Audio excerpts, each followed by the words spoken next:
5 wolves pinned the new waitress to the table, laughing, filming, certain no one would dare stop them. But when the room went silent, and the man in the charcoal suit rose from the shadows, their smiles died first. What he did next didn't just save her. It carved a warning into the wood itself, one the whole city still whispers about. If you're hooked in and want to enjoy this story, go ahead and subscribe, and drop a comment letting me know where you're watching from. It's always amazing to see where everyone's watching. Plus, tomorrow I've got another incredible story lined up, and you definitely don't want to miss it.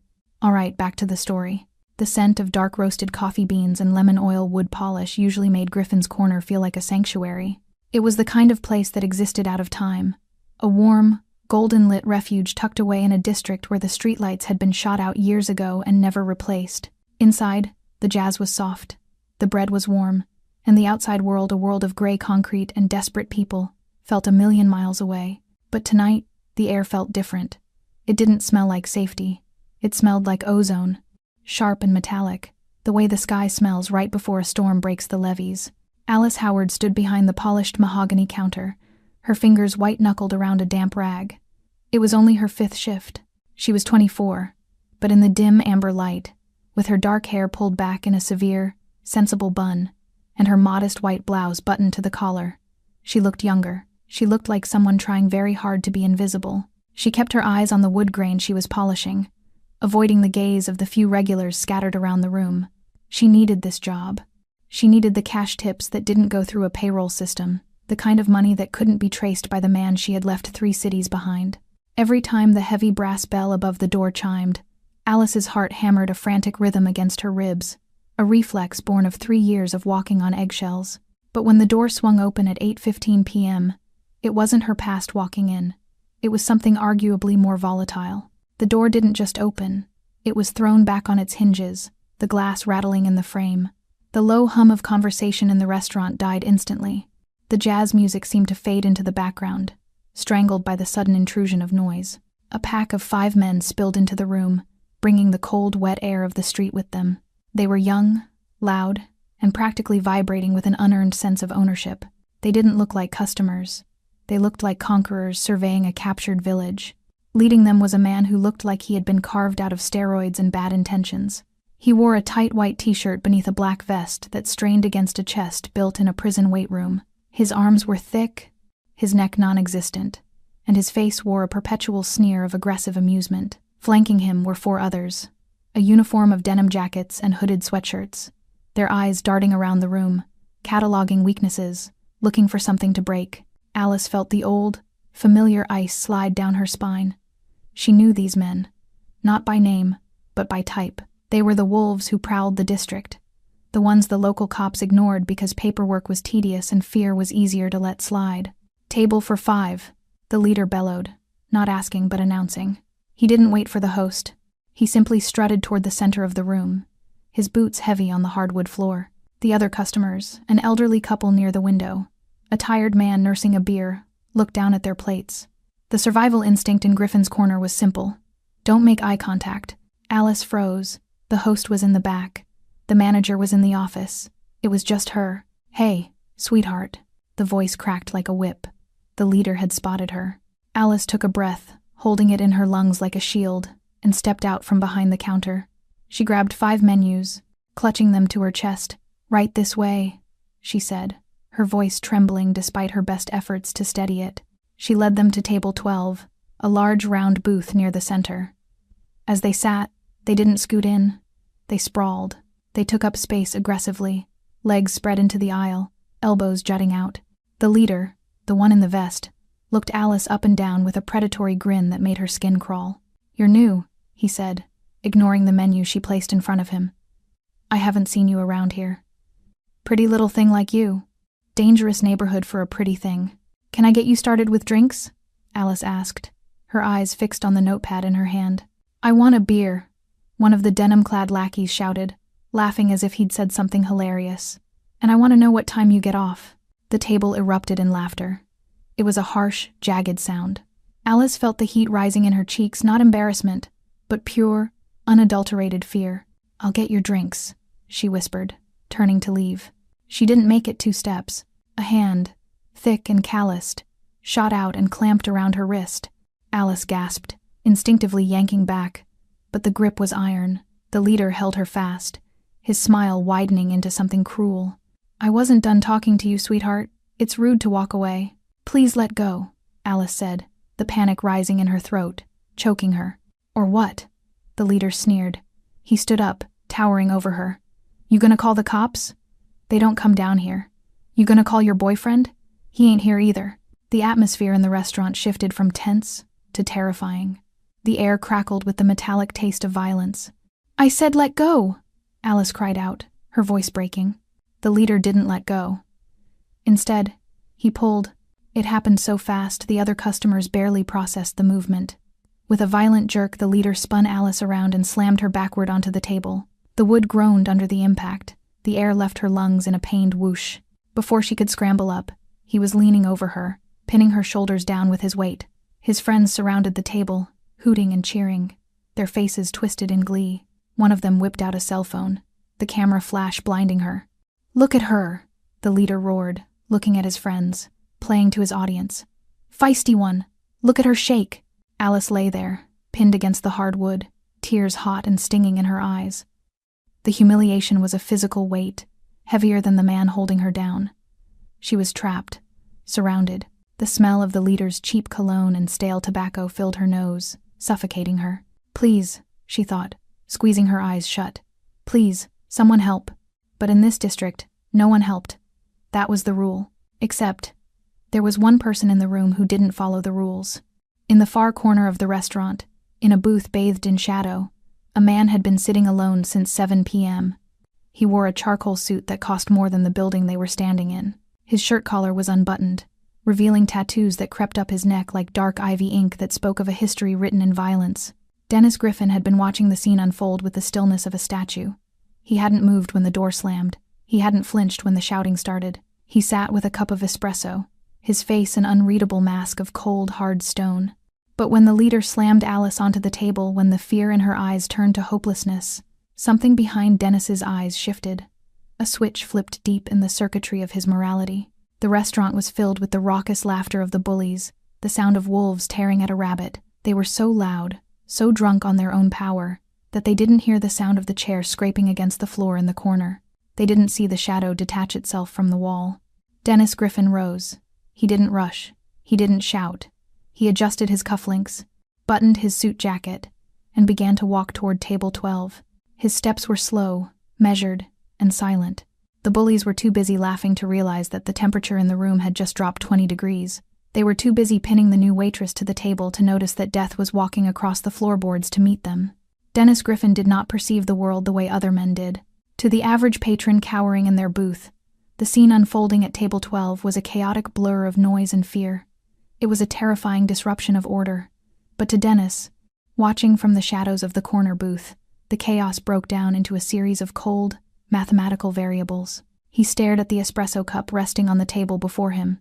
The ceramic was white, pristine, contrasting with the dark liquid inside. He rotated it 2 degrees to the left. Perfect. Then, he looked up. His eyes, the color of wet pavement, swept over the group of men assaulting the waitress. He didn't feel anger. Anger was a hot emotion. It made hands shake and aim falter. Anger was for amateurs. What Dennis felt was a profound, icy disappointment. He analyzed the threat level. Target 1, leader. Left foot turned inward, unbalanced, leaning too far forward, relying on mass, not leverage. Target 2, the holder. Grip on the girl's wrist is tight but sloppy. His center of gravity is high. Targets 3, 4, and 5, distracted. Posturing. Their hands are empty, no prints of weapons beneath the denim. They were not soldiers. They were not professionals. They were scavengers. Hyenas circling a wounded deer, convinced they were lions because they had never met a real one. Dennis hated scavengers. In the world, Dennis controlled the world of shipping docks, silent warehouses, and backroom handshakes. Violence was a currency. You spent it wisely. You used it to enforce order, to protect assets, or to send a message. You never, ever used it on a civilian. And you certainly didn't use it on a woman trying to earn a living. That was the code. It was the only thing separating men like Dennis from animals like them. He watched Alice's face pressed against the varnished wood of the table. He saw the way her eyes scrunched shut, the tears leaking out, the absolute terror of being overpowered by men who viewed her fear as entertainment. It triggered a memory, sharp and jagged, from 20 years ago. A different restaurant. A different woman. The same look of helplessness. Dennis pushed the memory down, locking it behind the steel doors of his mind. He wasn't that scared kid anymore. He stood up. The movement was fluid, effortless. He buttoned his suit jacket, a charcoal Italian cut that cost more than the lead bully's car. He adjusted his cuffs, covering the ink that spiraled down his wrists, the markings of the Vori, the old brotherhood. The air in the restaurant seemed to thin as he stepped out of the booth. The other diners, the ones who had been paralyzed by fear, now looked at Dennis. They didn't know his name, not all of them, but they knew what he represented. They saw the way he carried himself. They saw the predatory grace in his stride. A hush fell over the room that had nothing to do with the bullies, and everything to do with the man approaching them. Dennis walked. Step. The floorboards didn't creak under him. Step. He passed the old couple by the window. The man instinctively pulled his wife closer, sensing a shift in the atmospheric pressure. They were witnessing a shark enter a swimming pool. Step. Dennis's mind was quiet. The noise of the restaurant, the jeers of the bullies, the whimpering of the girl filtered through a damper. All he heard was his own heartbeat, slow and steady. Thump, thump, thump, thump. He was 10 feet away. The leader of the pack was still leaning over Alice, his back to the room, drunk on his own ego. But the hype man, the stocky one in the oversized hoodie, looked up. He saw Dennis. For a second, the bully's brain tried to process what he was seeing. He saw a suit. He saw graying hair at the temples. He saw a man in his 40s. He made a fatal miscalculation. He saw a victim. "Hey," the stocky bully barked, stepping into Dennis's path. He puffed out his chest, trying to expand his silhouette. "Get lost, Grandpa. This is a private party." Dennis didn't stop. He didn't slow down. He didn't blink. He simply kept walking, his eyes fixed on a point just beyond the bully's shoulder. "I said beat it!" the bully shouted, louder this time, expecting the volume to do the work. He reached out a hand to shove Dennis back. It was a clumsy, telegraphed move. Dennis didn't break stride. He shifted his weight, a subtle drop of the shoulder, and the bully's hand brushed harmlessly against the wool of his suit jacket. Dennis stepped into the man's personal space too close, uncomfortably close, and continued past him as if he were walking through smoke. The bully stumbled, disoriented by the lack of resistance, turning around to gape at the man who had just ghosted him. Dennis was now at the table. The air smelled of stale beer and cheap fear. He looked down at the scene. The leader still had his hand mashed between Alice's shoulder blades. The girl was shaking, her breathing ragged and shallow. The leader finally sensed the presence looming over him. He paused, slowly turning his head to look up. He found himself staring into eyes that were devoid of humanity. There was no negotiation in Dennis Griffin's gaze. There was no hesitation. There was only a calm, terrifying abyss. The leader sneered, his arrogance overriding his survival instinct. He looked at Dennis's suit, then back at Alice, and laughed a wet, ugly sound. "What do you want?" "Suit," the leader spat, flexing the arm that held Alice down. "You want a turn? Get in line." The table erupted in laughter again, but it was nervous laughter this time. The other boys were looking at Dennis, and they were starting to notice the details the leader missed. The scars on the knuckles, the thickness of the neck, the absolute stillness. Dennis didn't speak. He stood with his hands loosely at his sides. He was perfectly balanced, his weight distributed evenly on both feet. He was ready to move in any direction, at any speed.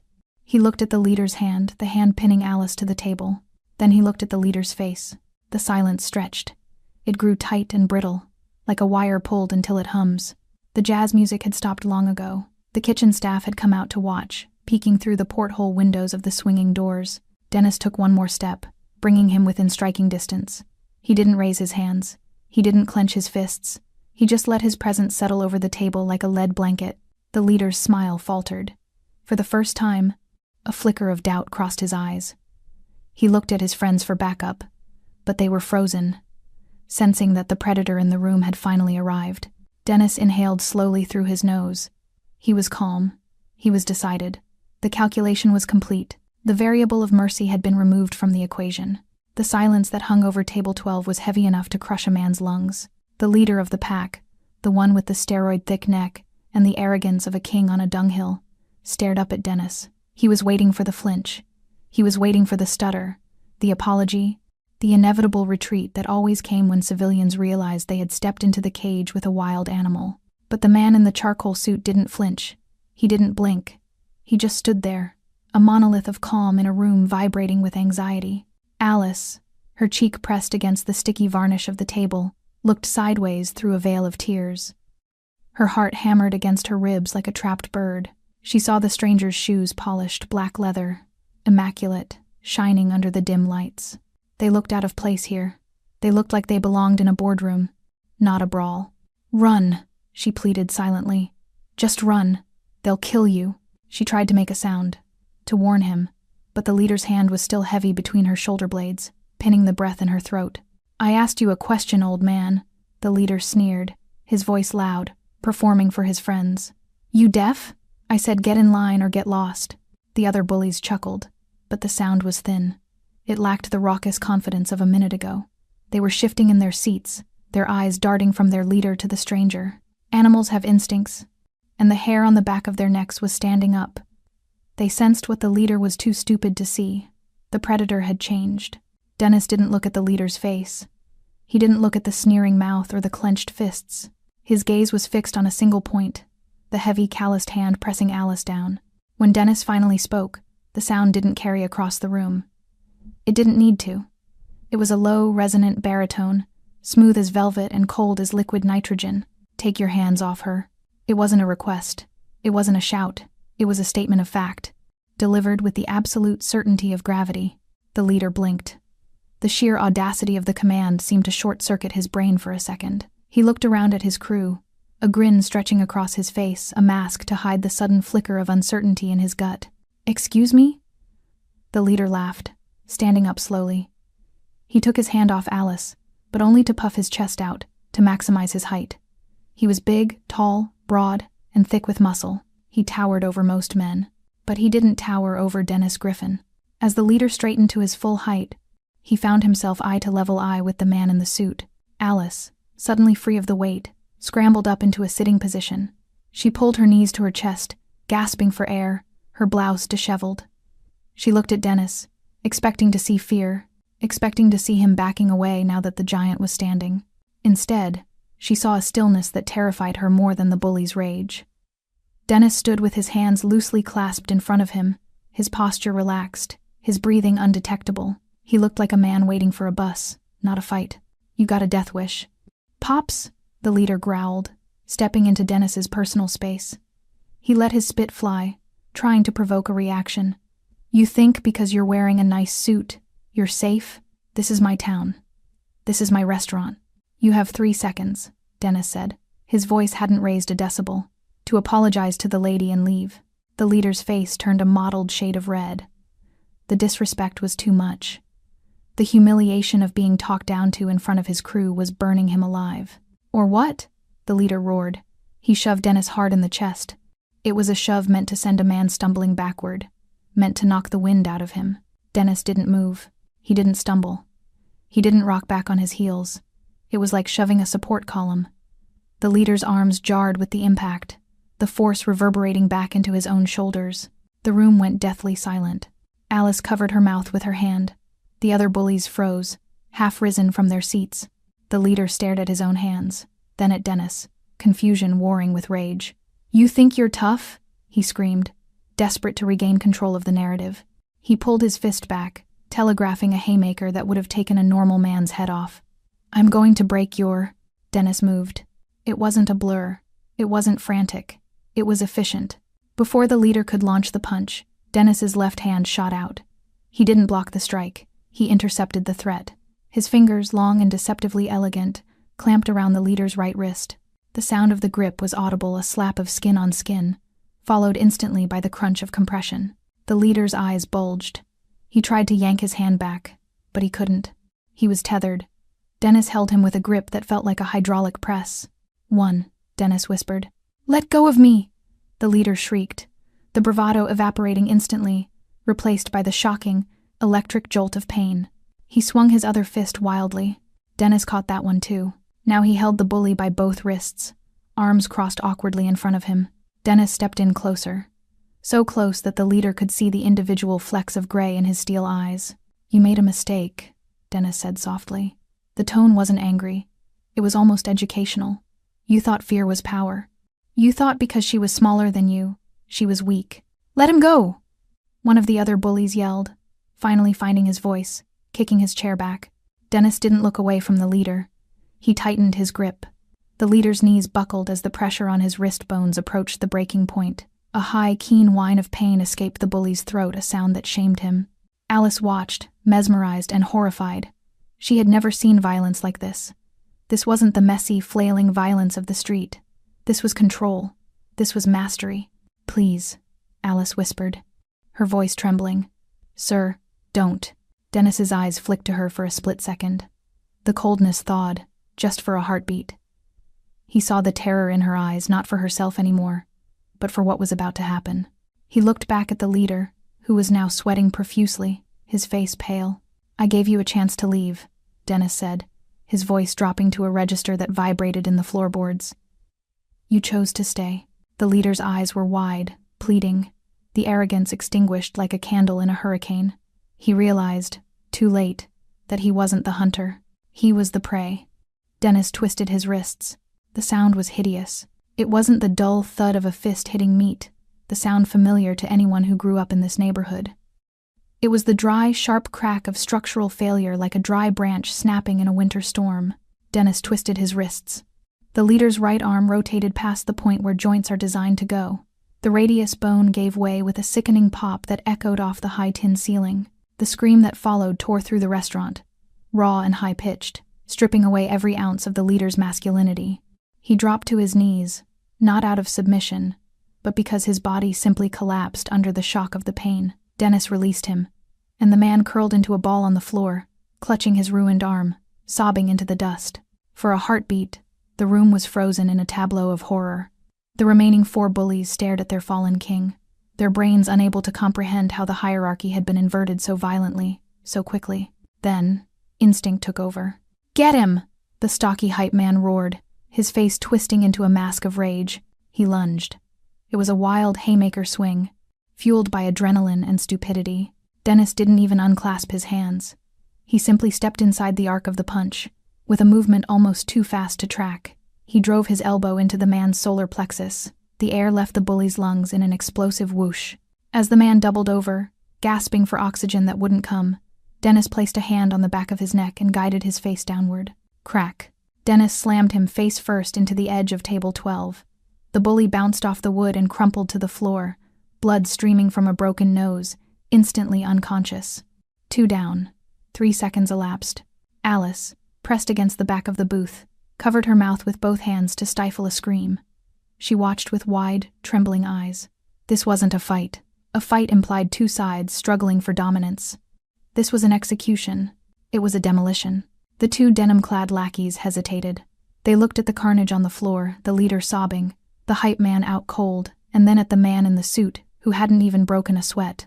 But fear makes men do foolish things. "You're dead," one of them yelled, pulling a switchblade from his pocket. The click of the blade locking into place was loud in the silence. The patrons gasped. A knife changed the geometry of everything. Dennis looked at the blade. His expression didn't change. If anything, he looked bored. "Poor choice," Dennis murmured. The knifeman slashed outward. Dennis pivoted on his heel, the blade slicing harmlessly through the air inches from his chest. As the attacker overcommitted, Dennis caught the wrist holding the knife. He didn't twist it this time. He simply squeezed hard, striking a nerve cluster. The knife clattered to the floor. In one fluid motion, Dennis swept the man's legs out from under him. The bully hit the floorboards hard, the wind knocked out of him. Before he could scramble up, Dennis drove the heel of his polished shoe into the man's thigh, just above the knee. The muscle spasmed into uselessness. The man stayed down, groaning. The last bully, the youngest of the group, stood alone. He looked at his fallen friends. He looked at the knife on the floor. He looked at Dennis. Dennis straightened his jacket. He smoothed a wrinkle on his lapel. Then he looked at the last boy. "Do you want to join them?" Dennis asked. His voice was calm, conversational, as if he were asking if the boy wanted sugar in his coffee. The boy shook his head frantically, terrified, backing away until he hit a chair and nearly fell over. "Then sit down," Dennis commanded. "And stay quiet." The boy dropped into the nearest chair, shaking uncontrollably, putting his hands on his head in surrender. It was over. Less than 30 seconds had passed since the first bone snapped. The silence that returned to Griffin's corner was profound. It was the silence of a vacuum. The kitchen staff peered out, mouths agape. The elderly couple by the window was staring at Dennis as if he were a mythological creature that had just materialized in their midst. Dennis didn't look at them. He turned slowly toward the booth. Alice was still huddled in the corner, her knees drawn to her chest, her eyes locked on him. She was trembling violently, the adrenaline dump leaving her shivering. She looked at Dennis with a mixture of awe and absolute terror. She had just seen him dismantle 4 men with the efficiency of a machine. She wondered if she was next. Dennis's demeanor changed instantly. The cold, steel mask dissolved. The shoulders softened.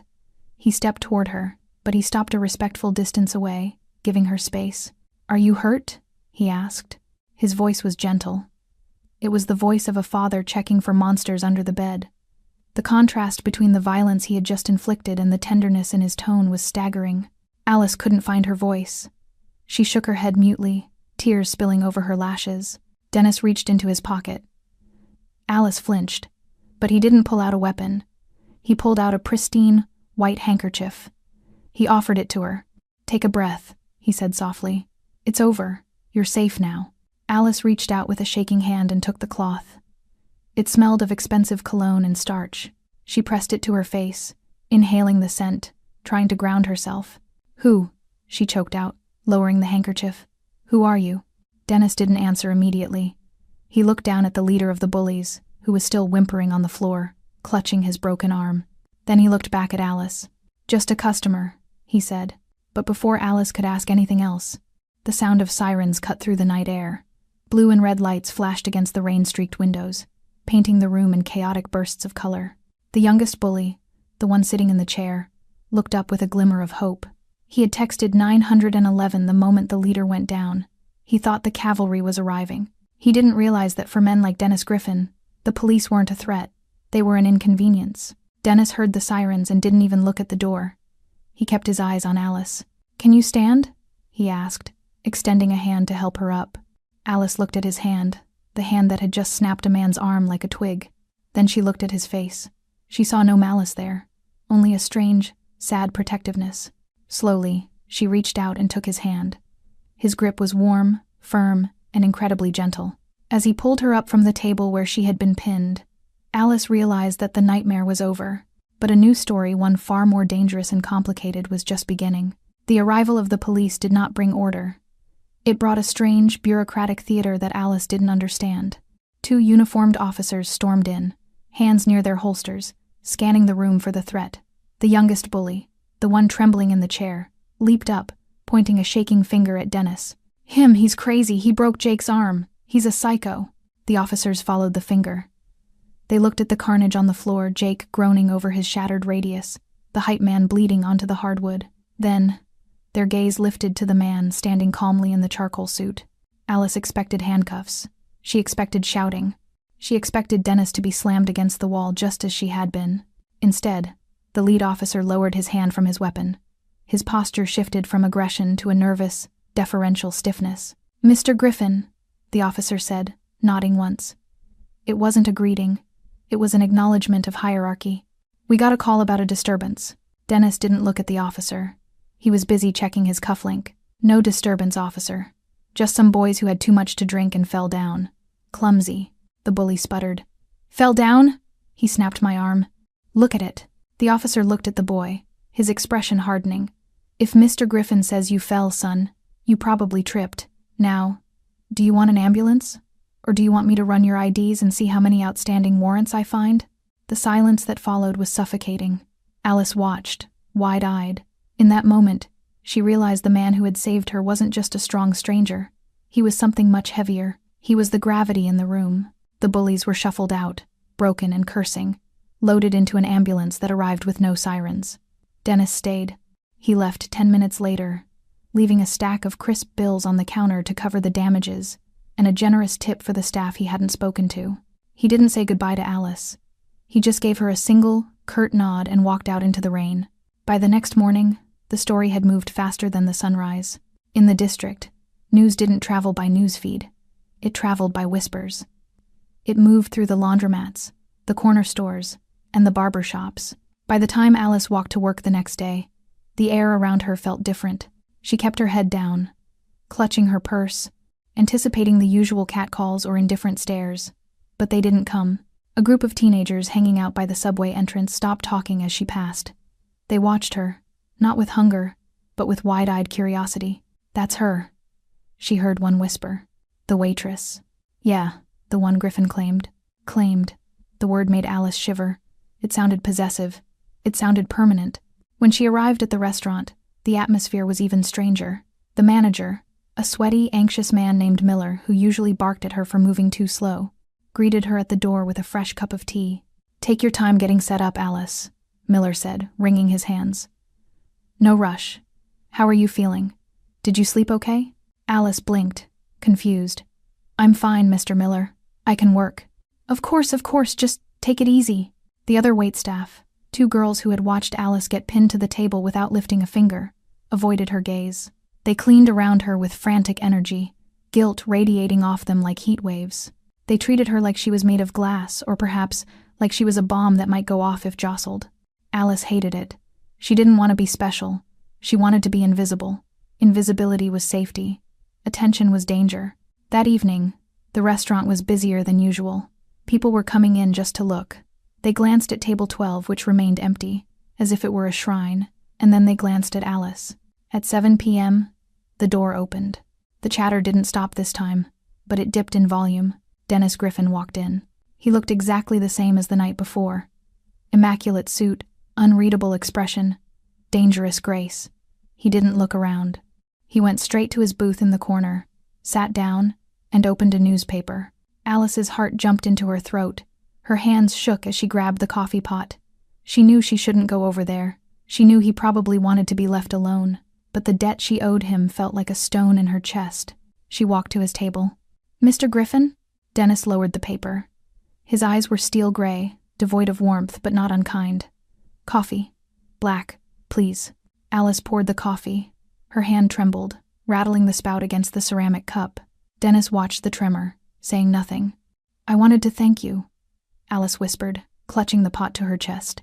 "For last night. No one has ever done anything like that for me." Dennis took a sip of the coffee. He didn't smile. "You didn't deserve what was happening to you. But you didn't have to help?" Alice pressed. "You could have gotten hurt. They had a knife." Dennis almost laughed, a dry, humorless sound. "They were children playing with toys. You don't need to thank me for taking out the trash, Alice." He used her name. He knew her name. "Everyone is looking at me," she admitted, her voice barely audible. "They're saying things. They're saying I'm claimed." Dennis set the cup down. For the first time, he looked at her fully, his gaze piercing through her defenses. "In this city," Dennis said, his voice low, "reputation is the only shield that works. Let them talk. As long as they think you belong to me, they won't touch you."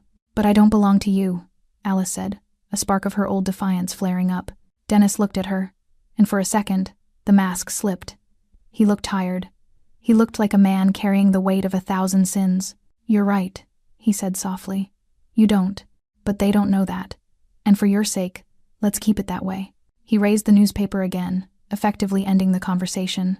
Alice walked back to the counter, her mind racing. She felt safer, yes. But she also felt trapped in a new way. She had traded the chaos of the bullies for the shadow of a monster who protected her, but a monster nonetheless. Across town, in the sterile white light of an emergency room, Jake Larson sat on a gurney. His arm was in a heavy plaster cast, elevated in a sling. His face was swollen, his ego bruised beyond repair. The police had released him with a warning because even the cops knew better than to file charges against someone Dennis Griffin had disciplined. Jake stared at the wall, his eyes burning with a feverish hatred. He wasn't thinking about the pain. He was thinking about the humiliation. He was thinking about how the waitress had looked at him with pity. His phone buzzed. It was a text from his cousin, a low-level enforcer for a rival gang. "Heard you got dropped by Griffin? You gonna let that slide?" Jake typed back with his good hand, his fingers stabbing the screen. "Not in this lifetime." He looked at his cast. Dennis Griffin thought he had ended it. He thought he had taught them a lesson, but all he had done was start a war, and Alice Howard was going to be the battlefield. The rain had turned into a relentless drumming rhythm against the plate glass windows of Griffin's Corner. It was 10:30 p.m. The closed sign had been flipped for an hour. The jazz music had been silenced, leaving only the hum of the refrigerator compressors and the sound of the storm outside. Mr. Miller had retreated to the back office to count the till, leaving Alice to wipe down the tables in the dim amber light. She moved mechanically. Spray, wipe, spray, wipe. She was trying to scrub away the memory of the night before, trying to erase the ghost of her own reflection pinned to the wood. But the harder she scrubbed, the clearer the image became. She wasn't alone. Dennis Griffin was still sitting in the corner booth. He hadn't moved in 2 hours. He had nursed a single glass of bourbon, staring out at the rain-slicked street like a sentinel on watch. He hadn't spoken, but his presence filled the room, a heavy, anchoring weight that kept the world from spinning off its axis. Alice finished the table next to his. She hesitated, the rag bunched in her hand. The question had been burning in her throat all day, a bitter pill she couldn't swallow. "Why do you stay?" she asked. Her voice was small in the empty room. Dennis didn't look away from the window. "The rain helps me think." "No," Alice said, surprising herself with her boldness. "I mean, why are you still here? You protected me. You made your point. Why are you sitting in the dark with a waitress no one cares about?" Dennis turned his head slowly. The shadows cut across his face, highlighting the sharp angle of his jaw and the weariness in his eyes. "I care about order, Alice, and right now the order in this neighborhood is fragile." Alice gripped the back of a chair, her knuckles turned white. "I froze," she blurted out. The confession hung in the air between them. Dennis raised an eyebrow, waiting. "Last night," Alice continued, the words tumbling out now that the dam had broken. "When they grabbed me, when they pinned me down. I didn't fight. I didn't scream. I just turned off. I let them do it." She looked down at her hands, which were red from the cleaning solution. "You must think I'm pathetic." Dennis took a slow sip of his bourbon. He set the glass down with a soft clink. "I think you're alive," he said calmly. "There are 3 reactions to danger, Alice. Fight, flight, and freeze. The third one isn't cowardice. It's camouflage. It's the body playing dead so the predator loses interest." "It wasn't camouflage," Alice whispered, her voice cracking. "It was habit." She looked up at him, her eyes shining with unshed tears. The silence of the room seemed to invite the truth, to pull the secrets out of her that she had carried across state lines. "My father," she said, the word tasting like ash. "He didn't like noise. He didn't like backtalk. If I dropped a plate, if I laughed too loud, the belt came off." Dennis didn't move. He didn't offer platitudes. He just listened with that terrifying, absolute focus. "I learned early that if I went stiff, if I didn't make a sound, it would be over faster," Alice said, staring past Dennis into the dark. "If I cried, he hit harder. If I fought, he broke things. So I learned to disappear. I learned to be a ghost in my own house." She took a shaky breath. "Then I met him, my ex. I thought he was different. He wasn't. He just had a different way of demanding silence. He liked to corner me. He liked to hold me down just to see the fear in my eyes. He told me that my voice was annoying, that my opinions were wrong, that I was lucky he put up with me." She looked at Dennis, shame burning her cheeks. "So when those boys grabbed me, my brain didn't see strangers. It saw them. It saw the men who taught me that fighting back only makes it hurt more. That's why I froze. I wasn't waiting for you to save me. I was waiting for them to finish." The silence stretched out, heavy and aching. Alice waited for the judgment. She waited for him to tell her she was broken, that she was damaged goods. Dennis shifted in the booth. He leaned forward, the leather creaking softly. He placed his hands on the table, clasping them together. The tattoos on his wrists, symbols of a violent life, were stark against his white cuffs. "Look at me," he said. Alice lifted her eyes. "You survived," Dennis said. His voice was devoid of pity, stripped of any condescending comfort. It was hard and true, like granite. "You survived a father who wanted to break you. You survived a man who wanted to own you. And you survived 5 wolves who wanted to humiliate you." He gestured to the empty restaurant.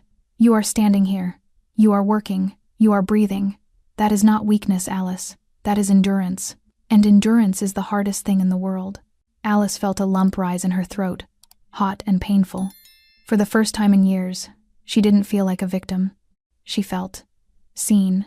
"I don't know how to be anything else," she whispered. You don't fight with your fists? Dennis said. You fought by leaving. You fought by coming to this city, by getting this job, by standing up every morning when gravity wanted to pull you down. That takes more courage than breaking a man's arm. He finished his drink and stood up. He buttoned his jacket, the mask of the mafia boss sliding back into place, but the eyes remained human. Trauma leaves scars, Dennis said quietly, almost to himself. It rewires the machine. It tells you that safety is a lie, but you aren't that little girl anymore, and you aren't that girlfriend anymore. He walked past her toward the door. As he passed, he paused, standing close enough that she could smell the rain and expensive tobacco on his coat. You don't have to freeze anymore, Alice, he said low. Because now, you're not the only one standing in the room. He pushed the door open and walked out into the storm. Alice stood alone in the center of the restaurant. She looked at her hands. They were still shaking, but for the first time, it wasn't from fear. It was from the adrenaline of being understood. She wasn't just the waitress who got pinned to the table. She was the woman who survived it. And as she locked the door that night, turning the deadbolt with a solid thud, she realized that the metallic taste of danger in the air had changed. It no longer smelled like a threat. It smelled like protection. But neither of them knew that across the city, in a smoky basement filled with men who made their living on violence, Jake's cousin was loading a magazine into a pistol, preparing to test just how strong that protection really was. Peace in the district was a fragile thing, usually lasting only as long as it took for a bruised ego to heal or a weapon to be reloaded. 3 nights had passed since the incident. To the casual observer, Griffin's Corner had returned to normal. The jazz was playing, the coffee was brewing, and the rain continued to wash the grime off the streets. But Alice felt the tension vibrating in the floorboards. She felt it in the way Mr. Miller locked the back door twice. She felt it in the way the regular customers left 10 minutes earlier than usual, sensing a shift in the barometric pressure of the neighborhood. Dennis Griffin had not come in tonight. His absence felt louder than his presence. Alice tried to tell herself she didn't need him sitting in the corner to feel safe, that the conversation they'd had about survival was enough. But as she wiped down the last table at 11 p.m., the silence of the empty restaurant pressed against her eardrums like deep water. She clocked out, grabbed her coat, and headed for the rear exit. The alleyway was a shortcut to the subway, a narrow throat of brick and shadow that she usually hurried through. Tonight, however, the shadows were waiting. Alice pushed the heavy metal door open and stepped into the cool, damp air. She took 2 steps before the sound of a car engine turning over froze her in place. Headlights flared to life at the end of the alley, blinding white beams cutting through the darkness. The car, a battered black sedan, didn't move. It just idled, a mechanical growl that echoed off the wet brick walls. Alice's breath hitched. She took a step back toward the restaurant door, but it had already clicked shut. Locked from the inside, the car doors opened. 4 men stepped out. Alice recognized the silhouette of the one in the passenger seat. Immediately, the bulky, awkward shape of an arm in a sling. It was Jake, the leader Dennis had broken, but he wasn't leading tonight. He was hanging back, pale and vengeful. The man leading them was older, harder. He wore a leather jacket and carried a heavy tire iron loosely in his right hand. This was the cousin. The escalation. You think you're special, don't you? The cousin called out. His voice was gravel and smoke. He walked slowly down the alley, the metal of the tire iron scraping against the brick wall, sending sparks showering onto the wet pavement. Alice pressed her back against the steel door. Her heart hammered a frantic rhythm. Fight, flight, freeze. She couldn't fly. She couldn't fight. Jake tells me you got friends, the cousin sneered, stopping 10 feet away.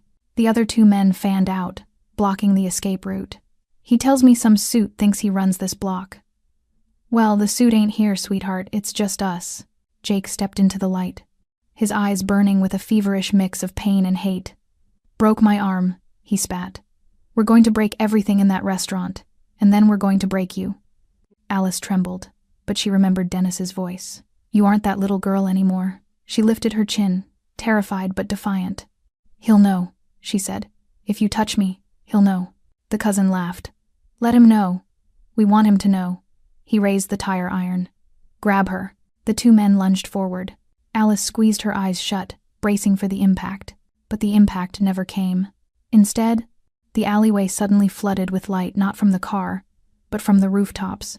High-powered floodlights snapped on, bathing the alley in a blinding, surgical white glare. The cousin flinched, shielding his eyes. What the? Drop it. The voice came from everywhere and nowhere. From the shadows behind the dumpster, from the fire escape above, and from the mouth of the alley behind the sedan, figures emerged.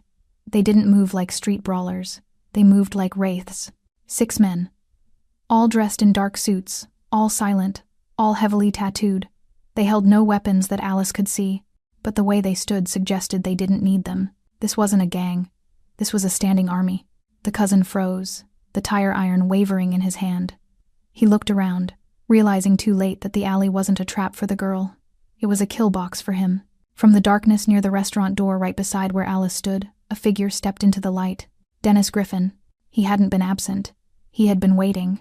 He wore a long wool coat over his suit, his hands deep in his pockets. He looked at the cousin with an expression of profound boredom. "I expected you yesterday," Dennis said calmly. The cousin swallowed hard, his bravado evaporating as he realized the numbers game had shifted disastrously. This ain't your business, Griffin. This is family stuff. You made it my business when you threatened my staff," Dennis said. "And you made it personal when you came for her in the dark. We're leaving," the cousin stammered, backing up. "Jake, get in the car." "No," Dennis said. "You aren't." He nodded once to his men. The violence that followed was silent and terrifyingly efficient. Griffin's men moved in a synchronized wave. There were no shouts, no chaotic swinging. The 2 men who had tried to grab Alice were on the ground in seconds, zip-tied and gagged before they hit the wet asphalt. The cousin tried to swing the tire iron. One of Griffin's enforcers caught it midair, wrenched it from his grip, and swept his legs out. Jake, the boy with the broken arm, shrieked as he was dragged from the protection of the car. In less than a minute, the alley was secure. The attackers were on their knees in a line, looking up at Dennis. Dennis walked down the line. He stopped in front of the cousin. He didn't yell. He leaned down, his face inches from the man's sweating forehead. "I broke your cousin's arm because he didn't listen," Dennis whispered. "Do you know what I do to men who come back for a second try?" The cousin shook his head, unable to speak. "I end them," Dennis said. "Legally, financially, physically. I will burn your world down until you are begging for a prison cell just to get away from me." He grabbed the cousin by the lapels of his leather jacket and hauled him close. "If you ever go near her again, if you even look at a woman in this district with anything other than respect, I won't just break bones. I will disappear you." He shoved the man back. "Get out of my city." The enforcers cut the zip ties. The bullies didn't run. They scrambled. They fell over themselves to get back into the sedan, tires screeching as they reversed out of the alley, driving as if the devil himself were snapping at their heels. Silence returned to the alley. The floodlights clicked off, leaving only the soft glow of the street lamps. Dennis turned to Alice. She was pressed against the door, eyes wide. She had seen him fight before. But this was different. This was power. This was an empire. Dennis walked over to her. He checked her for injuries with a quick, clinical glance. "I told you," he said softly. "I'm always 3 steps ahead." Alice let out a breath she felt like she'd been holding for an hour. "You knew they were coming?" "Men like that are predictable," Dennis said. "Pride makes them stupid." He offered her his arm. It was a gentleman's gesture, contrasting sharply with the tactical takedown that had just occurred. "Come on," he said. "I'll drive you home. It seems the subway isn't safe tonight." As Alice took his arm, feeling the solid muscle beneath the wool coat, she realized something that terrified and thrilled her in equal measure. She wasn't just under his protection. She was part of his world now, and there was no turning back. The interior of Dennis Griffin's car was a capsule of silence, insulated from the city by heavy glass and German engineering. The rain smeared the neon lights of the passing streets into long, glowing streaks. But inside, the air was still. Alice sat in the passenger seat, watching her hands. They weren't shaking. For the first time in years, the tremors had stopped. "You didn't have to do that," she said quietly, breaking the silence as they pulled up to her apartment building, a crumbling brick walk-up that looked fragile against the stormy sky. "I know," Dennis replied, keeping his eyes on the road. "But pests don't leave on their own. They have to be removed." "I'm not used to it," she admitted, looking at him. "Feeling protected. It feels dangerous in a different way." Dennis turned to her, the dashboard lights casting shadows across his sharp features. "Safety is a luxury, Alice. Don't apologize for having it." He waited until she was safely inside the lobby before driving away. That night, Alice slept without locking her bedroom door 3 times. The change didn't happen overnight, but it happened. In the week that followed the alleyway ambush, the atmosphere at Griffin's Corner shifted. The story of the floodlights and the army had circulated, cementing the restaurant's status as neutral ground. The wolves stayed away. The customers were polite. But the biggest shift wasn't in the neighborhood. It was in Alice. Before, she moved through the restaurant like a shadow, apologizing for taking up space. She walked with her shoulders hunched, eyes down, shrinking away from conflict. But knowing that a man who could dismantle a gang with a whisper was watching her back had a profound effect. It was like a steel spine had been inserted into her posture. It started small. She stopped flinching when dishes clattered. She started making eye contact with customers. She wore her hair down one day, the dark waves framing a face that was no longer trying to hide. Then came the moment of truth. It was a Tuesday lunch rush. The restaurant was packed. A businessman in a cheap suit, red-faced and impatient, was sitting at table 4. He had been snapping his fingers at the staff all afternoon, treating the bussers like furniture. Alice walked past with a tray of drinks for another table. Snap, snap. The sound cut through the noise. The businessman waved his hand dismissively at her. "Hey, sweetheart, coffee, now." The old Alice would have frozen. The old Alice would have rushed over, head bowed, mumbling apologies for a delay that wasn't her fault. The new Alice stopped. She set the tray down on the service counter. She took a breath, feeling the air fill her lungs completely. She turned and walked back to table 4. The restaurant seemed to quiet down, sensing the tension. Dennis was in his corner, as always, watching over the rim of his newspaper. Alice stopped at the table. She didn't smile. She didn't shrink. She looked the man dead in the eye. "Sir," she said, her voice clear and steady. "My name is Alice.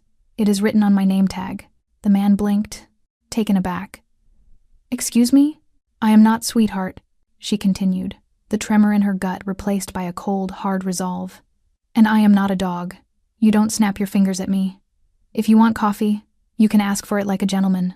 If you can't do that, you can leave." The man's mouth opened and closed like a fish. He looked around for support, but the other diners were staring at him with judgment. He looked at Alice, expecting her to crack, but she stood her ground, feet planted, chin high. I just wanted a refill," he stammered, his face flushing a deeper red. "I'll get your refill," Alice said, "when you ask nicely." "Please," the man mumbled, looking down at his plate. "Thank you," Alice said. She turned and walked away. She didn't run. She glided. As she passed the corner booth, she didn't look at Dennis, but she saw it a subtle, almost imperceptible nod, a ghost of a smile on the lips of the mafia boss. It was better than applause. That night, after the doors were locked and the chairs were stacked, the silence between them felt different. It was no longer the silence of protector and victim. It was the silence of equals. Alice poured 2 coffees and sat across from him in the booth. It was a bold move, invading his space. But he didn't stop her. "I saw what you did today," Dennis said, stirring his coffee. "I was tired of it," Alice said, her voice stronger than he had ever heard it. "I was tired of letting people make me feel small." "You looked tall," Dennis said. "It suits you." Alice traced the rim of her cup. She hesitated, then asked the question that had been haunting her since the first night. "Why me, Dennis?" He stopped stirring. The spoon clinked against the porcelain. "You said you care about order," Alice said. "But you didn't bring an army to the alley for order. You didn't break a man's arm for order. You did it for me. Why?" Dennis looked out the window at the dark street. For a long time, he didn't answer. When he finally spoke, his voice was heavy with the weight of a past he rarely visited. "I grew up in a house full of noise," he said softly. "My mother, she was like you, gentle, quiet. She tried to make herself invisible to keep the peace." Alice watched him, holding her breath. She thought if she was small enough. "The world wouldn't hurt her," Dennis continued, his jaw tightening. "She was wrong. I watched people, men like that businessman, men like those bullies, take pieces of her. Every day, they took her dignity, they took her joy, and I was too young to stop it." He turned his gaze back to Alice. His eyes were open, raw, stripping away the layers of the hardened criminal to reveal the boy who had once been helpless. "I promised myself," he whispered, "that if I ever had the power to stop it, I would. I promised that I would never stand by and watch someone be broken just because they were too good to fight back." He reached across the table, his hand hovering near hers, not touching, but close enough to feel the warmth. "I didn't help you because you were weak, Alice. I helped you because I've done enough nothing for a lifetime. And when I saw you on that table, I saw her." Alice felt a tear slide down her cheek, but she didn't wipe it away. She understood now. He wasn't just a monster who ruled the city. He was a guardian who was trying to save his own soul. "Thank you," she whispered. "Don't thank me," Dennis said, his voice returning to its usual steel, though the warmth remained in his eyes. "Just promise me one thing." "What?" "Don't ever let anyone make you invisible again." "I won't," Alice promised. And in the quiet of the dimly lit restaurant, a bond was forged that went deeper than debt, deeper than protection. It was the bond of two people who had seen the darkness and decided, finally, to light a fire. Legends in this city usually ended in blood. They ended with chalk outlines, police tape, and mothers crying on doorsteps. They were cautionary tales about what happens when you fly too close to the concrete sun. But the legend of Griffin's Corner was different. It didn't end in tragedy. It began with it, and then, miraculously, it twisted into something else, something rare. A promise. Weeks had passed since the night the alleyway was flooded with light. The autumn rain had turned to the biting frost of early winter, but the restaurant was warmer than it had ever been. It wasn't just the heating vents rattling in the ceiling. It was the bodies. Griffin's Corner was packed every night.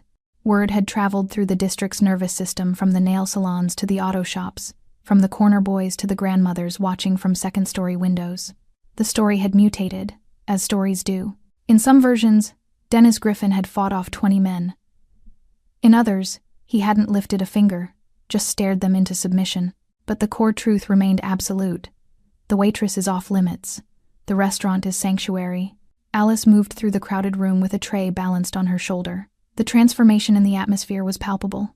Before, the air had been thick with the potential for violence, drunk men shouting, wandering hands, the constant need to de-escalate. Now, there was a code. If a voice got too loud, 3 other tables would turn to look. Not with aggression, but with a silent, collective warning. Don't. If a newcomer walked in with too much swagger, puffing his chest out, he would feel the weight of the room press down on him until he either left or sat down quietly. Dennis Griffin didn't even have to stand up anymore. His presence had seeped into the drywall. He was the patron saint of the establishment. Sitting in his corner booth, reading his paper, drinking his black coffee, he was the gargoyle on the cathedral, keeping the demons at bay simply by existing. Alice set a slice of cherry pie down in front of a young woman at table 6. The girl couldn't have been more than 19. She had a bruise fading on her cheekbone, poorly covered by makeup, and she had spent the last hour nursing a tea, looking at the door every time it opened. Alice knew that look. She had worn it for years. "On the house," Alice said softly, sliding the pie forward. The girl looked up, startled. "I didn't order this. I can't pay for it." "I know," Alice said. She touched the girl's shoulder, a bold, grounding gesture. "You're safe here. Stay as long as you need." The girl's eyes darted to the corner booth, where Dennis sat. "Is it true?" she whispered, her voice barely audible over the jazz. "About him? About what he did for you?" Alice looked at Dennis. He wasn't looking at them, but she knew he was listening. He heard everything. "Yes," Alice said, her voice steady. "It's true." The girl let out a breath that seemed to deflate her entire posture. She slumped into the booth, the tension leaving her shoulders for the first time since she walked in. She picked up her fork. "Thank you," she choked out. Alice walked away, feeling a warmth in her chest that had nothing to do with the temperature. She wasn't just a survivor anymore. She was a beacon. Women came to the restaurant specifically because they knew the rules. They knew that in a city that treated them like prey, this was the one place where the wolves weren't allowed to hunt. It wasn't just the women, either. Later that night, a group of local laborers came in, men with calloused hands and dust on their boots. They were rough men from a rough neighborhood, the kind who usually kept their heads down and minded their own business. As they paid their bill, one of them, a massive older man with gray stubble, nodded at Alice. "You tell Mr. Griffin," the man rumbled, "that the block is quiet. No dealers on the corner tonight. No trouble." "I'll tell him," Alice said. "You tell him we appreciate the peace." Alice relayed the message when she refilled Dennis's coffee later. Dennis didn't smile, but the lines around his eyes seemed to soften. "Peace is bad for business in my line of work," he murmured dryly. "Maybe you're in the wrong line of work," Alice countered, pouring the dark liquid. Dennis looked up at her. The dynamic between them had settled into a comfortable, unspoken rhythm. They were partners in this strange ecosystem they had created. "I am what I am, Alice," he said. "I'm not a hero. I'm a man who breaks things for a living." "You built this," Alice said, gesturing to the room, to the girl eating pie, to the laborers laughing quietly, to the elderly couple holding hands by the window. "This isn't broken." Dennis looked around the room. He saw what she saw. He saw a pocket of order in a chaotic world. He saw people who weren't looking over their shoulders. For a man who had spent his life dealing in fear, seeing the absence of it was a strange sensation. "It's fragile," Dennis warned. "All it takes is one person to forget the rules. Then we remind them," Alice said. She wasn't asking him to do it alone anymore. She was standing with him. The city outside continued to churn. Police sirens wailed in the distance, a reminder that the world hadn't changed, only this small corner of it had. But for the people inside, that was enough. Alice Howard had gone from a victim pinned to a table to a symbol of what happens when someone finally says no. And Dennis Griffin had gone from a mafia boss to a legend, a warning whispered to every bully in the district. "Don't touch her. Don't touch anyone in there, or the devil comes out of the corner." As Alice walked back to the kitchen, she caught her reflection in the darkened window. She stood tall. She looked strong. She realized then that the bruises on her soul had finally started to fade, replaced by something tougher. Something permanent. She was no longer the girl who froze. She was the girl who stood in the eye of the storm and found it quiet. Time moves differently in places that have seen violence. In most of the city, the weeks blurred into months, winter thawing into a wet, gray spring. But inside Griffin's corner, time seemed to orbit around a single, fixed point. It was late. The neon sign in the window had been clicked off, leaving the restaurant bathed in the silver glow of the street lamps outside. The chairs were stacked on the tables, all except two. Alice moved through the room with the easy, fluid grace of someone who owned the space she occupied. She wasn't rushing to leave. She wasn't checking the locks every 30 seconds. She was simply wiping down the counter, the rhythmic swish-swish of the cloth the only sound in the room. She reached table 12. She stopped. The table was clean. The wood was polished to a high sheen, smelling of lemon and beeswax. But right in the center, near the edge, there was a flaw. It was a deep, jagged depression in the solid oak, a dent. It was the exact spot where Dennis had slammed the bully's face into the wood. It was the exact spot where Alice had been pinned, breathless and terrified, thinking her life was over. Mr. Miller had tried to have it sanded out 3 times. He had offered to buy a new table. He said it was unsightly, a blemish that ruined the aesthetic of the restaurant. Dennis had told him, in a voice that brooked no argument, to leave it alone. Alice ran her fingers over the dent. It was smooth now, worn down by months of cleaning, but the shape remained. It felt like a scar. And like all scars, it was a map of where pain had been met with survival. "You're thinking about it again." The voice came from the shadows of the corner booth. Alice didn't jump. She didn't flinch. She just smiled, a small, private thing, and turned to face him. Dennis was standing now, buttoning his charcoal overcoat. He looked the same as he always did, immaculate, dangerous, composed. But the hardness around his mouth had eased. The tension that used to radiate off him like heat from an engine had cooled. "Miller asked me again today if he could replace the table," Alice said, leaning against the booth. "He says customers ask about it." "Let them ask," Dennis said, walking over to her. He stopped at the table, looking down at the mark. "It's good for them to wonder." "He says it's ugly," Alice countered playfully. "It's honest," Dennis corrected. "Most places try to paint over the cracks. They try to pretend the bad things never happened, but the wood remembers." He traced the edge of the table with his eyes. "That mark isn't there to remind you of what they did to you." "Alice." "No?" Alice asked softly. "What is it for?" Dennis looked up, his steel-gray eyes locking onto hers. "It's there to remind everyone else what happens when they cross the line." Alice looked back at the dent. For a moment, the memory of that night washed over her, the smell of stale beer, the crushing weight of the leader's hand, the sheer hopelessness. But it didn't paralyze her anymore. It was just a story, a ghost that had lost its ability to haunt. She looked at Dennis. He had saved her life that night, yes. But in the months since, he had done something far more important. He had helped her save herself. He had given her the space to regrow her spine, to find her voice, to realize that she didn't have to be a victim of her own history. "I used to hate this table," Alice admitted. I used to walk the long way around the room just to avoid looking at it. I thought it was a monument to my weakness. And now? Dennis asked. Alice placed her hand flat over the dent, covering it. Now, it feels like an anchor. It reminds me that the worst thing happened, and I'm still standing. Dennis nodded slowly. A quiet pride shone in his eyes, not the pride of a creator, but the pride of a witness. He had watched her crawl out of the wreckage and build a fortress. You're not just standing, Alice, he said. You're leading. He checked his watch, a reflex of a man who lived by strict schedules, but he made no move to the door. It's late, he said. The streets are quiet. I'm not afraid of the dark anymore, Alice said, and she meant it. I know, Dennis replied, but I'll walk you out anyway. Old habits? Professional courtesy. They walked to the door together. Alice flipped the deadbolt, the sound echoing with a solid final thud. They stepped out into the cool night air.